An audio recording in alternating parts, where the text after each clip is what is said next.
Non-compete agreements are disfavored in Colorado, yet lots of employers do use them. Right now, Governor Polis is set to sign a bill that could change those agreements. Here to break it all down for us is Whitney Traylor, our legal expert. Thanks for coming in. Sure, good to be here. So this is very interesting. First, let's talk about what these agreements are about and how they work for employees. Right. So non-competes are generally agreements where the employee comes in and says, look, if I leave, I won't go to a competitor within a certain amount of time. And they also include generally non-solicitation and non-disclosure, which means you won't solicit current other employees, or you won't solicit customers and things like that.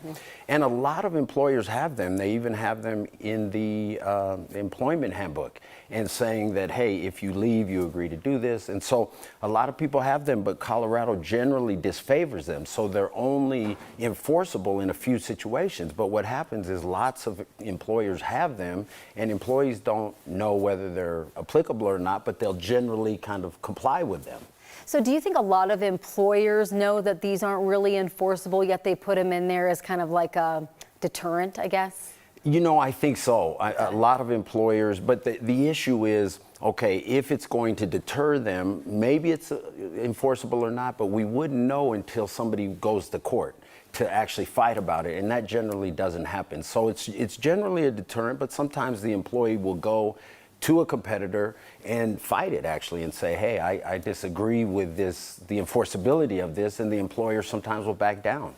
Sometimes, does it seem like it's more enforceable if you manage people versus not? Is that true? Right, so that's one of the exceptions, right? And so there's a few exceptions under the current law that says non-competes are only applicable for these certain jobs. Well, the new law is going to now essentially do away with non-compete agreements. Okay. And they're going to say, well, now you can only have a non-compete with when there's a sale of a business, or if you're a highly compensated employee, which is over $101,000, or if you're doing it to protect trade secrets. So that's going to be the new law if Governor Polis signs it, and essentially saying restrictive covenants, these non-competes, will not really be enforceable. It's taking away a lot of power from the employer. So it sounds like this is really going to be really helpful for low and middle income employees, right? Because you said under 100,000 essentially. That's correct. And even over 100,000, there's still some exceptions to it. But yes, under 100,000, essentially you can't have a non-compete.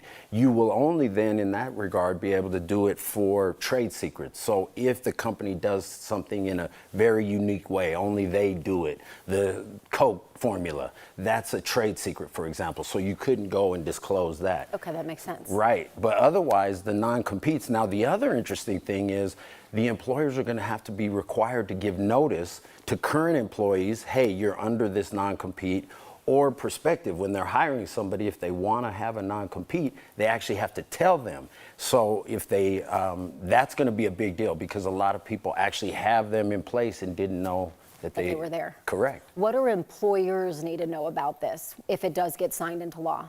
Well, the employers need to know one thing, that there is a stiff penalty. So if they violate it, it's $5,000 per employee.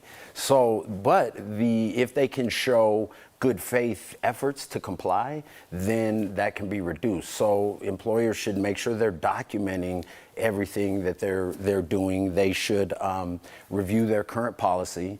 Any kind of sort of one size fits all is probably not going to be enforceable. And because there's these penalties, employers really need to check their policies and talk with their lawyers if they have them.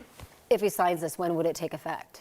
So it's supposed to be 90 days after the session ended, so it would be sometime in early August. And everyone is saying that he is expected to sign it. I don't know why he hasn't yet. So this will be interesting in the employment field. Last question for you. If you signed this agreement before the law was in place, would it stay into effect? Right, so the law is going to be forward-facing. Okay. So, but no, if you have a current non-compete, and if it's not compliant with this, yes, the employer is going to have to change that. So if you have one, and the law gets signed, then you need to look at your current policies and make sure It's not like these employers are like grandfathered in with all of the employees that they have now keeping it. Okay. That's correct. Interesting. And this year has been really difficult for employers, especially in Colorado, because there's been a lot of new laws that are requiring revisions to handbooks and just implementing new policies. This is going to be a big one because a lot of employers have these sort of blanket